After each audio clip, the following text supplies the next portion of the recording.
إن الذين كفروا بعد إيمانهم ثم ازدادوا كفرا لن تقبل توبتهم وأولئك هم الضالون صدق الله العظيم. حضرات حکم مستحکم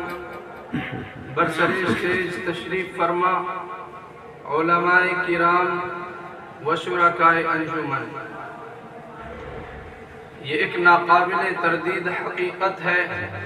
کہ خالق شمس و قمر، مالک بحر و بر، حق سبحانہ و تعالی نے انسانوں کو جن بے شمار نعمتوں سے نوازا ہے ان میں افضل ترین نعمت ایمان کی نعمت ہے۔ یہ وہ دولت ہے جو تمام اعمال صالحہ کی اساس پر بنیاد ہے۔ دنیا و آخرت کی فلاح و کامرانی کا مدار اسی نعمت پر ہے، لیکن یہ بات انتہائی افسوسناک اور باعث تشویش ہے کہ وہ اقتدار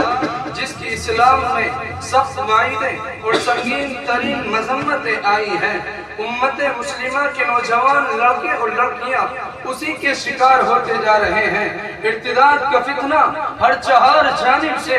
ملت اسلامیہ پر سیلاب بالا خیز کی طرح امڑ رہا ہے۔ اس وقت سارے عالم میں اسلامی دشمن طاقتیں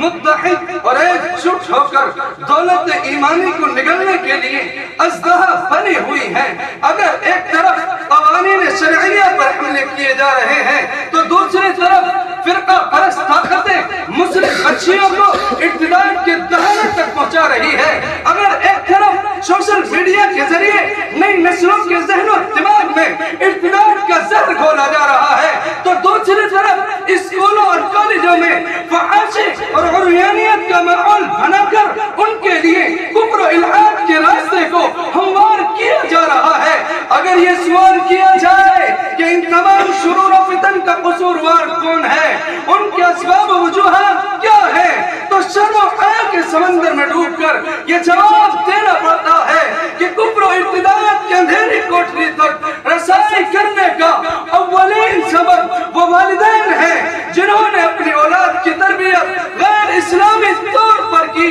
اور حصول تعلیم کے لیے ان مخلوط اداروں میں بھیجا جہاں لڑکے اور لڑکیوں کو آزادانہ میل جول کرنے کے تمام مواقع فراہم کیے جاتے ہیں۔ ارتداد کا سب سے خطرناک سبب یہی ہے، چونکہ مذہب اسلام کے علاوہ تمام مذاہب کی روشنی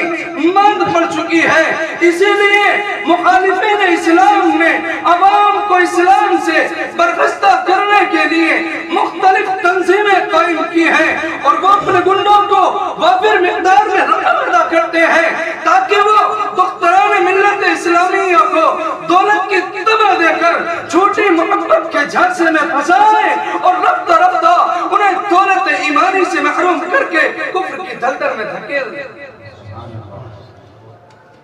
حضرات حکم مستحکم، باطل طاقتوں نے محض 6 مہینے میں 2100 مسلم بچیوں کو بہو بنانے کا ہدف تیار کر رکھا ہے، اور وہ اپنے اہداف و مقاصد میں کس حد تک کامیاب ہے اس کا مشاہدہ ہم اور آپ آئے دن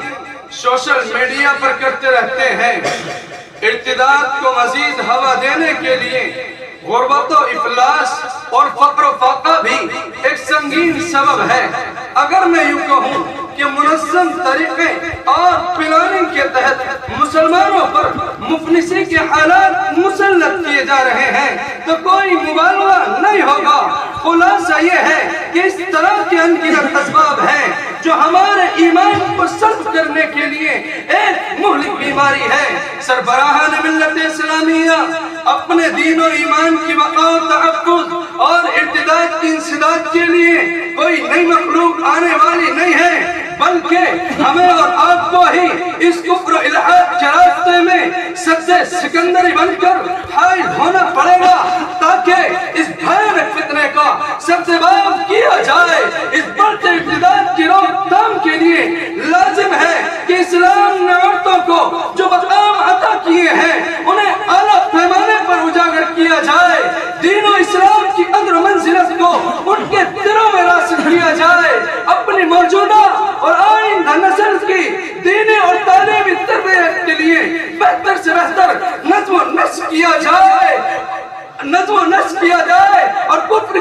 بندی کو ان کے سامنے واضح اور ظاہر کیا جائے۔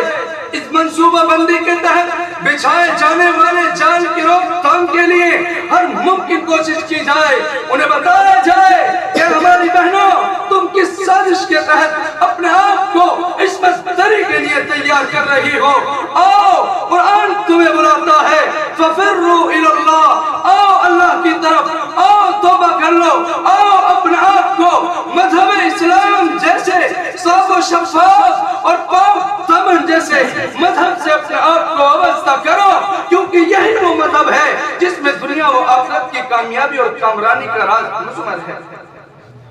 یہی